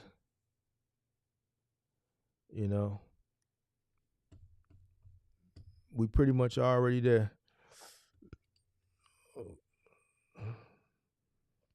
So, yeah. So I think I answered everybody's question. I own a van, but I'm trying to wait getting a 26 with box truck. Well, shit. Keep running your van until you're in a position that you can buy the 26 footer. At Mart, buy more Solana and Bitcoin. I have stopped dollar cost average on Solana months ago. I've been buying other things now. My Solana position is built. It's built, so I haven't been buying it. I think I got opportunities and other things to dollar cost average in Solana. I think whatever Solana gets to, I'm gonna be satisfied with it because I bought in very, very early.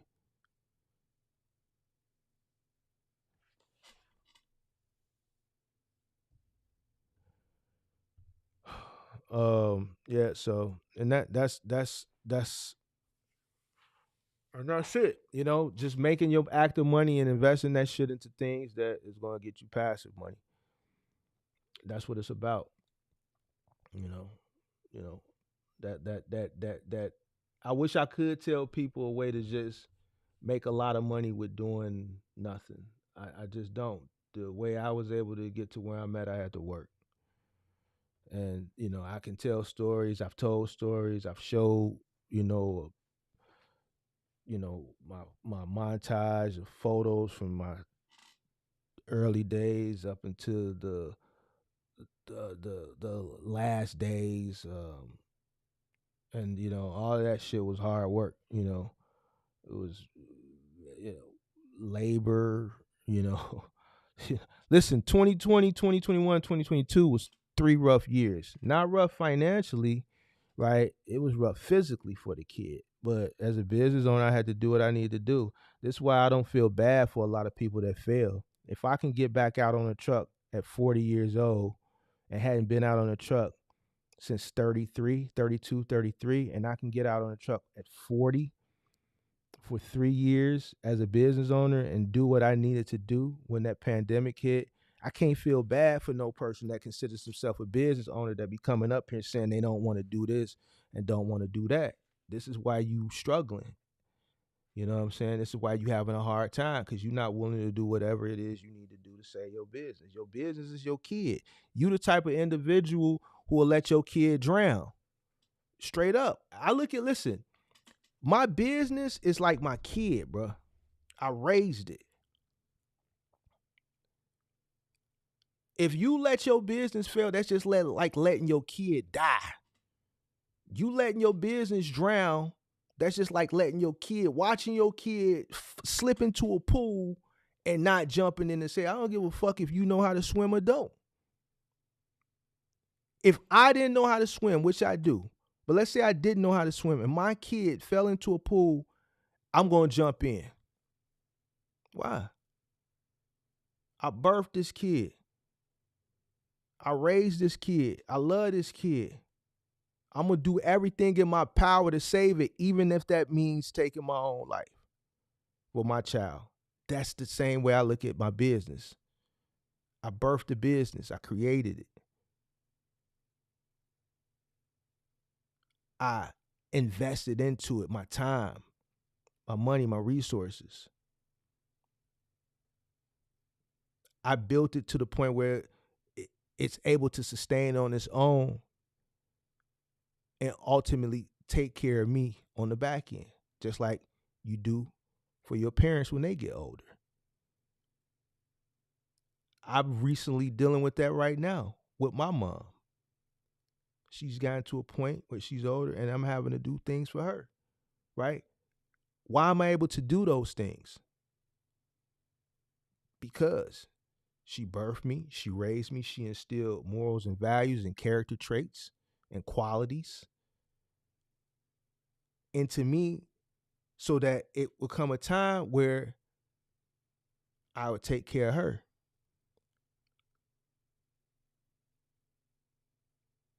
And that's how your business. So when I see people that are willing to let their business fail because they don't want to go do what's best for them in their business, I don't really feel bad for you. And this is why I don't consider you a business person. I consider you a person who is just confused, really. It's not nothing bad. I don't look bad. I just think you're a person who's confused. I think you're a person who's been misled and misguided and misinformed. And I think you'll probably be better off working a job or a career. Some people need to be managed. Some people aren't good leaders. They're better followers than leaders. Some people don't have the mental capacity to be able to, assess certain situations and make judgment calls on the fly. It takes a special individual to do those types of things. It takes a special individual to do whatever it takes. If you're not willing to do whatever it takes for your business, your baby, you the same. I look at you as the same person who would let their kid drown.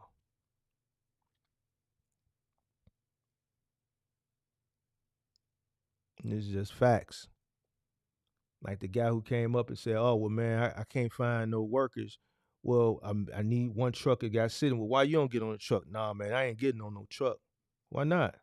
What you got? Another like a regular 9 to 5? Nah, I just ain't getting on no truck. Why? Oh man, I'm a boss. When people say that shit, you dumb as fuck. That's why you struggling.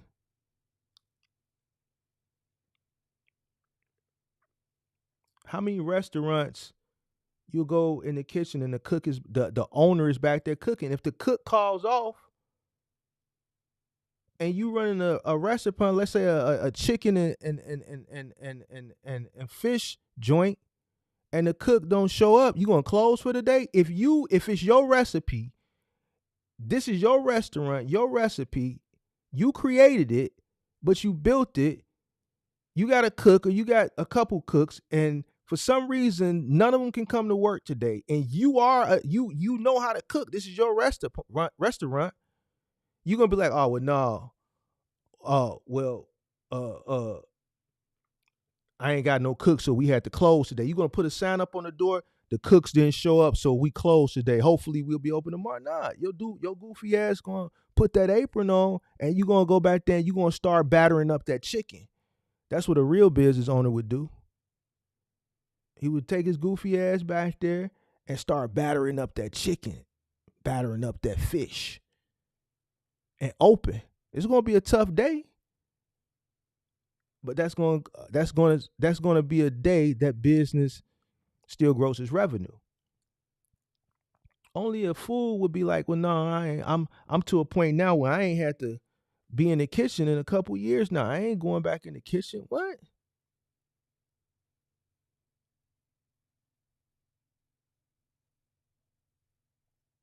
What the hell?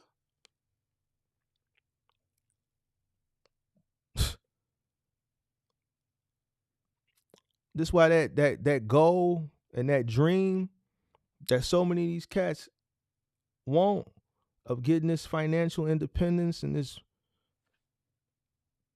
generational wealth so far away.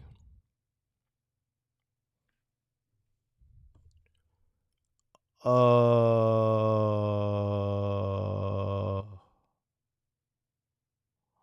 don't see 26-foot owner operator opportunities like that. I spoke on that. And the reason why is when everybody was promoting OTR and Amazon during the pandemic, and I was telling people to do moving and final mile, this is where I made my money at, and people were talking crazy to me and this, that, and the third. And then OTR shifted, Amazon shifted. A lot of people started looking into these opportunities, and they said, man, this curbside shit is pretty good. The pay is actually exceptionally well. The stops aren't really that bad. I'm making more money locally than I would be over the road or over here. So those opportunities got ate up, and what happens is the turnover in that local curbside is not high, right? The retention is there. Those companies can retain those drivers because the opportunity is good and they don't want to lose them. Those owner operators don't want to lose those opportunities, so they're not leaving. You don't see a high turnover, right? And that's why. I'm not in Chainlink. Crypto, that's something I looked at, but it's not something I'm gonna get into this cycle. What's the best advice for someone who works full time and wants to get in the box truck or cargo van business? Buying a truck or van, getting a driver. Listen, I got my thoughts on that. I think if you work a full time job, I think how can you effectively train somebody on how to operate in this business if you've never done it yourself? To feel confident that you can be off somewhere else doing something else, and you got a guy out there that hasn't been. You don't even know what the hell they're doing because you never done it. That's just my opinion. I think this is an industry that, in order to ultimately be successful, you have to do it, or you have to have had done it in order to be successful. If you haven't done it, it's going to be hard for you to be successful at it. And I know people say, well, I'm going to hire somebody that has been working with somebody else. That is a bad way to look at it as well, too, because why aren't they still working for these people? It don't necessarily mean that the company was bad. It could mean they were fucking stupid, right? And you don't want a person coming from other companies bringing over to your company bad habits. You on the new, you starting out fresh. You want things to be done the correct way.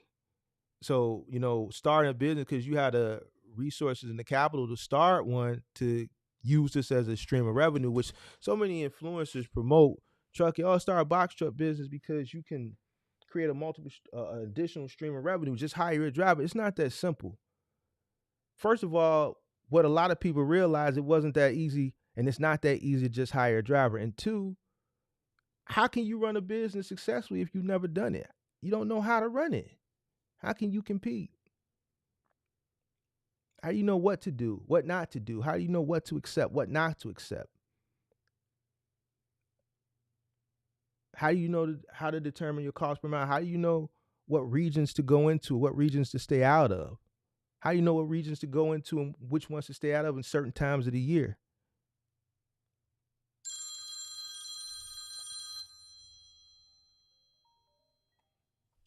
Hold on.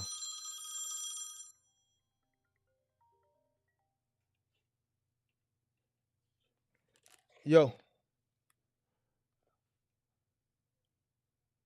No, I'm on the stream. I'm finna get off though. Give me like 10 minutes. All right. What you on? You mind your business? That's what you on? I'm gonna call you back when I get off the stream. It's gonna be 10 minutes. You don't believe me? Why? Where you finna go to? Well, shit, slow up. I'm gonna go with you.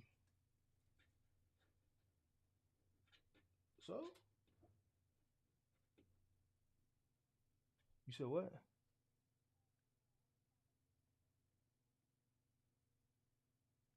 Just call me when you're on the way. All right.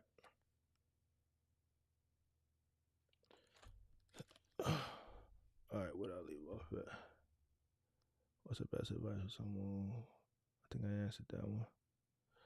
All right, could you do a live stream on how to set up an investment account or portfolio for your business one day? Yeah, that's easy. I'll probably have to create. I want it. I still might do it. I'm thinking about starting a.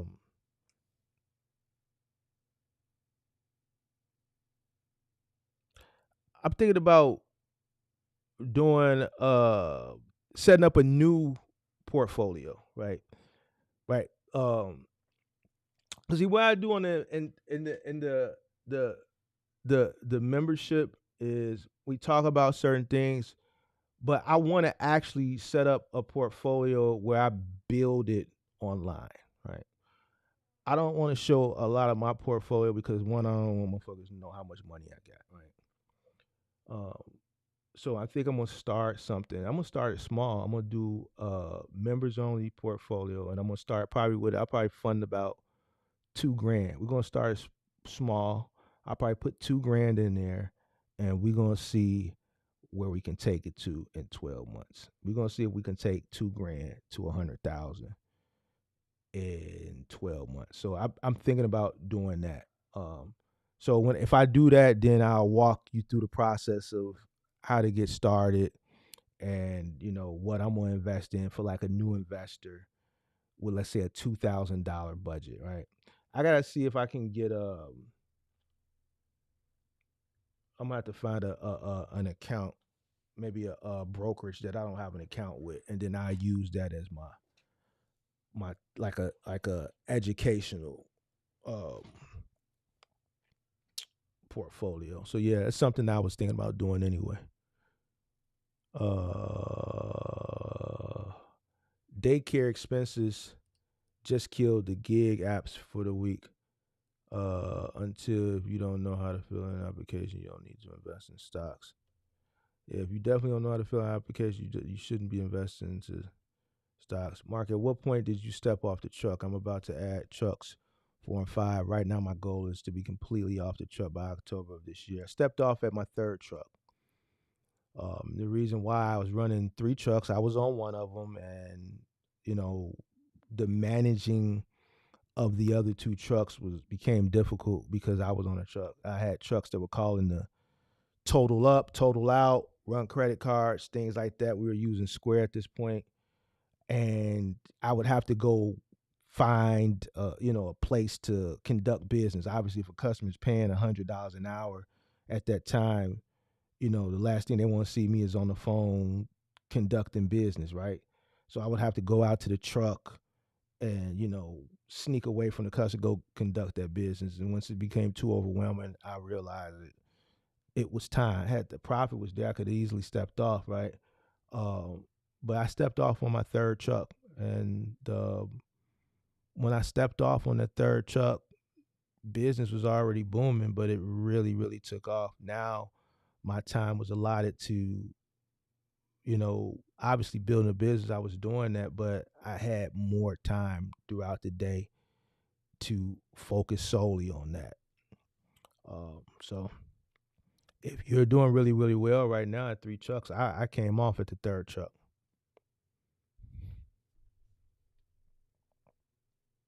What do I think of XRP? I think eventually we'll have its time in the sun, maybe, if it doesn't become a stable coin. Right now, it's pretty much like a stable coin.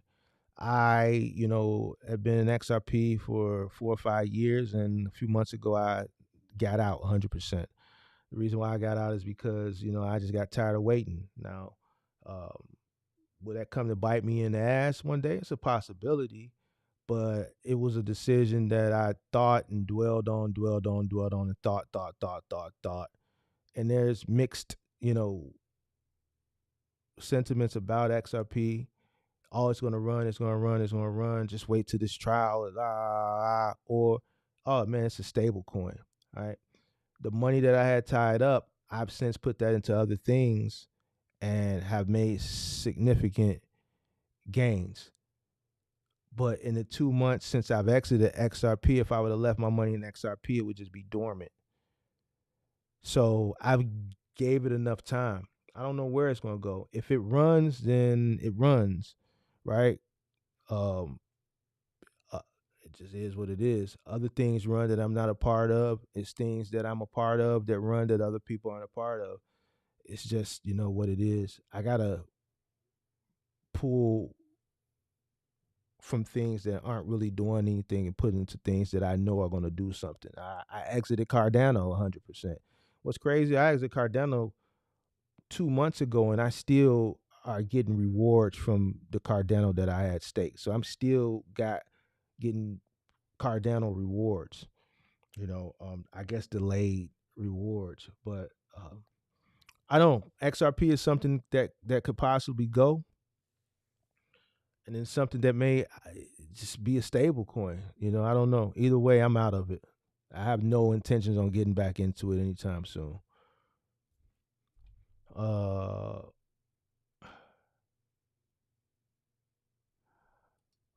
Orista said, when you start your channel? April of 2022.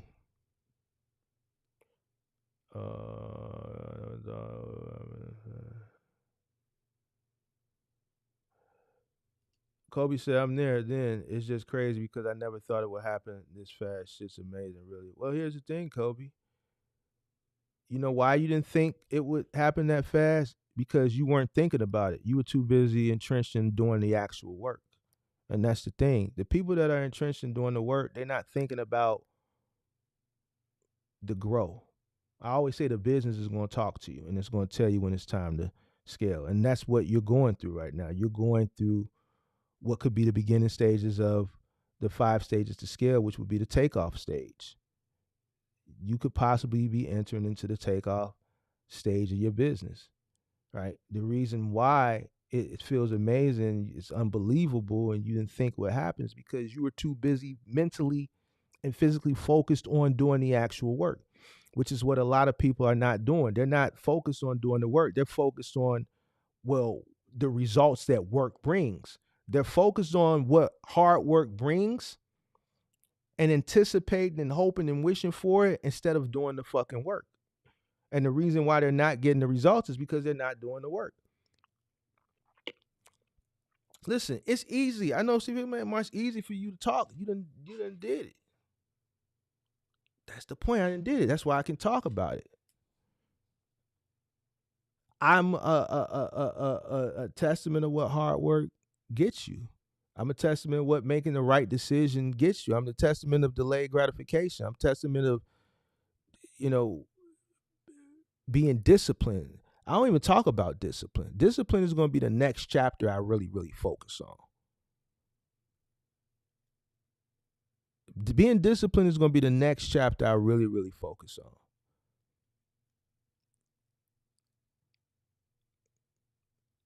A lot of people ain't disciplined. It's a lot of sacrifices that were made. And a lot of those sacrifices came with a great deal of discipline. Some of the things that I sacrificed, some people wouldn't. Some of the things that I disciplined, somebody asked me recently, man, Mark, why did you do a 3-day water fast? One, it was for health, but two, it was for to see if I can do it. Why? Because it was a mental exercise. Yo, once I start, I gotta finish it. Look, your body is controlled by your mind. If you give up on shit, that means you got a weak mind. If you say you're gonna do something, if you agree to do something, then I expect for you to do it. If you don't do it and you give up on yourself, you got a weak mind. So if I say, yo, I'm gonna only drink water for 3 days, no matter how hard it gets, I gotta continue to do it. The moment I give up, man, my mind weak. Yo, Mark, we going on a plant-based diet for at least a year. And depending on at the end of the year, if we want to go back to meat, then we'll go back to meat. I'm 6 months in, I ain't ate meat. I don't even have a desire to eat meat. I already said a year. So if I give up, that means I got a weak mind. That means I can smell some Portillos or some Harold's or something that smells really, really good. And that craving is going to, that desire to taste what it smells like or that whatever, I just got to have it. So fuck what I said. I'm going to go get me a Italian beef.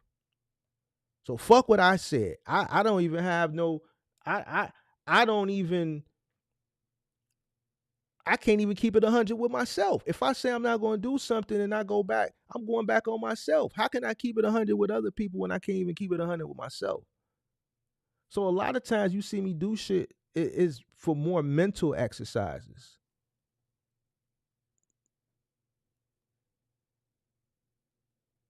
And it also helps me to stay disciplined.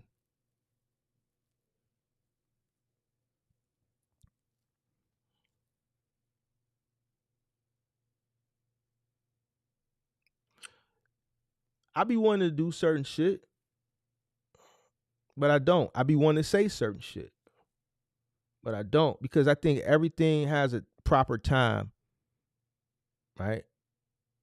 And I don't like to, jump off course, right? I've calculated. I think one thing, if you follow the channel for the past 2 years, I think one thing you would know is I'm calculated and I'm disciplined. A person could say something about me, discredit me, this, that, and that, and I have the proof right here. It's right here, and I won't show it until I show it. I don't do it because I may be challenged. That's a level of discipline. No matter how much I make, man, let me show this. Let me show it. What? I got a car that's worth twice what you paid for your house. What? I don't got what? What?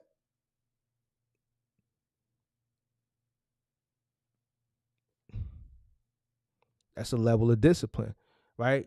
Somebody else would be quick to go and do certain things, right? So I do little exercises to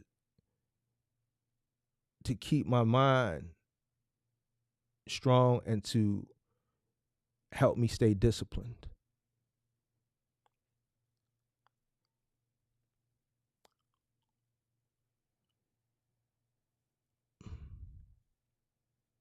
I'm gonna start talking about discipline.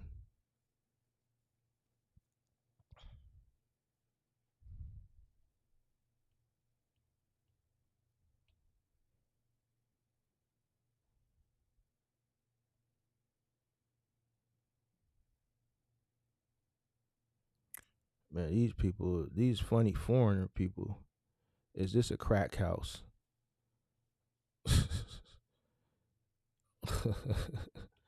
How is your face perfectly symmetrical on both sides? How is my face perfectly symmetrical on both sides? Did y'all block this person? Nah. How is it perfectly symmetrical? Well, I guess genes. I have imperfections, but I don't know. I just got a perfectly symmetrical face, I guess. I don't know. I don't look at shit like that.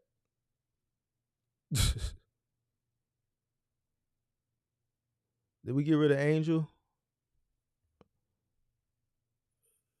Yeah, we got rid of Angel. Cool. All right. Hey, listen, to all you foreign trolls that like to come in, this is what we do. We load up, we snipe you, all right?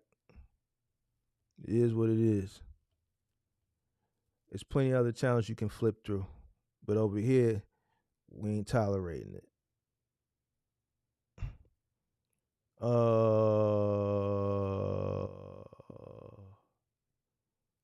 You know what I just got into, Pippi? Recently, tofu. One of my homies told me, actually it was M. Sale. He was like, you can make tofu taste whatever you want it to taste like. Man, I'll be making tofu taste like all different chicken, shrimp, whatever. So I've been into eating tofu a lot lately. Yeah, I'm into tofu. Like tofu. It's pretty good. And it's kind of cheap too. Like I be getting the little simple what is it called? Simple Truth or simple something, simple whatever that shit is called. That should be like $1.79, $2.79 for the thing of tofu. I just don't like pressing it. I don't like pressing the water out of it. I don't like that part. I be ready to cook. You gotta press it for like 20, 30 minutes. Would you ever vote for Trump? I've never seen you in the chat before, so I'm not gonna answer that question. I need to see you around more before I could talk politics with you. I don't know if you're a troll or you really here for information or what.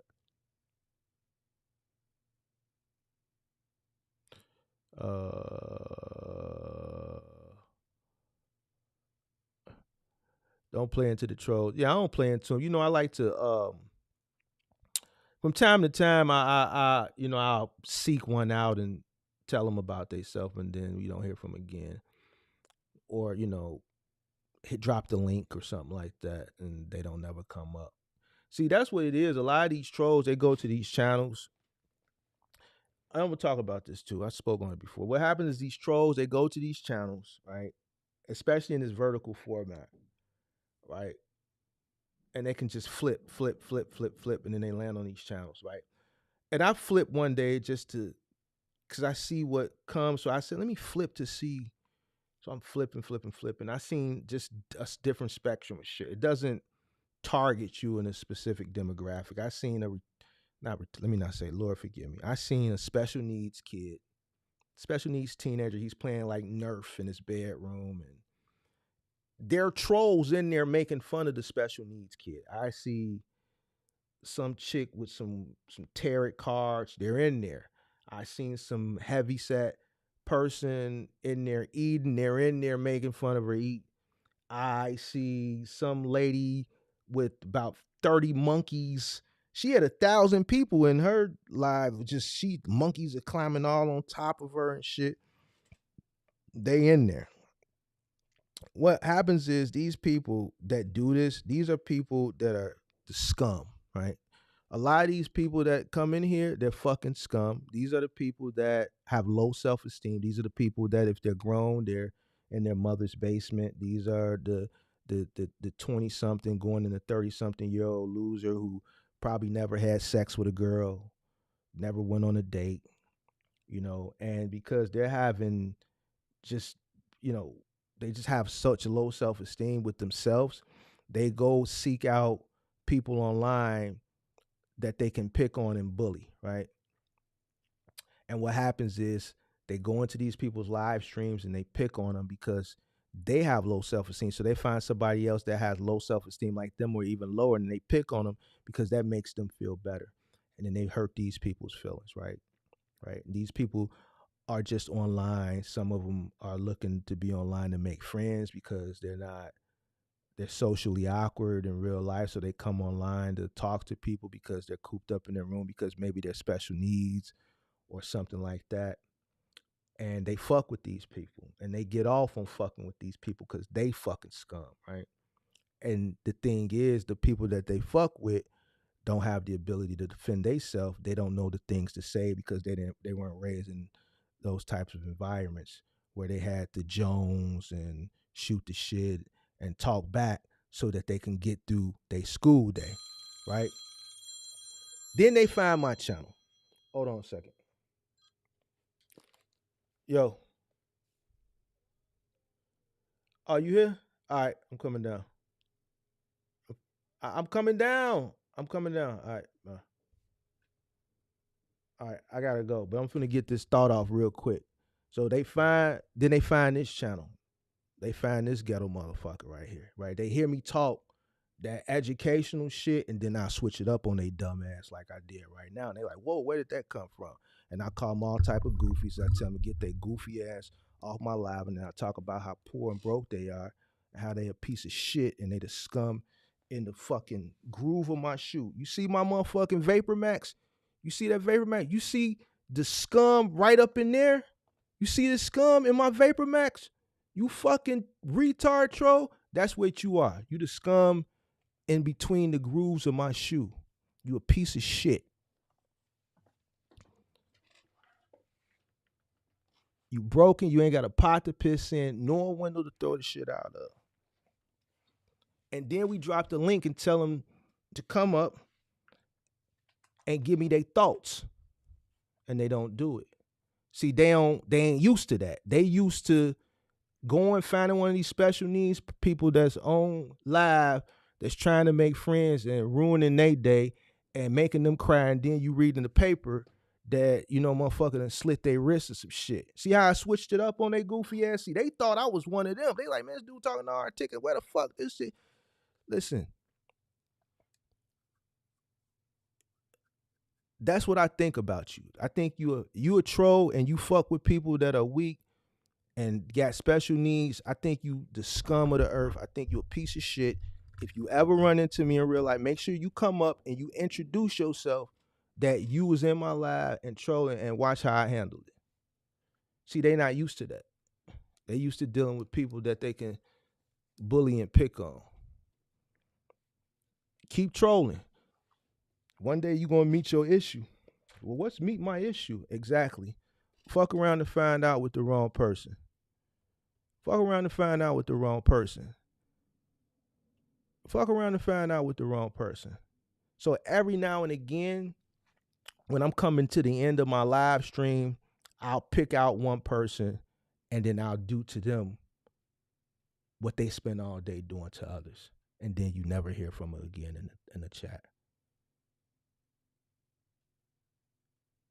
I want them to crawl back into the hole that they came from. Crawl back into that rat-infested, roach-infested piece of shit that you live in. And stay there. I'm out.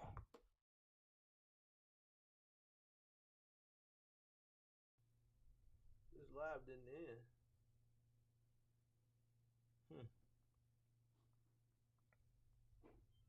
I pressed the mute button, the pause button.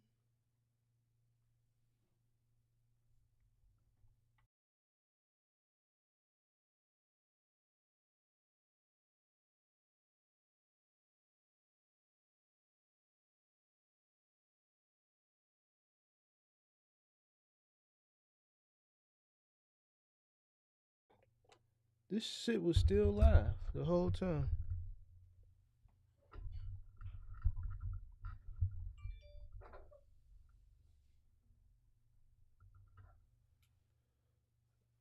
This was live the whole time? Wow.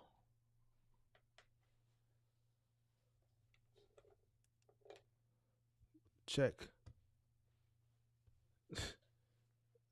And as soon as I go back and cut it back on, the room jump up.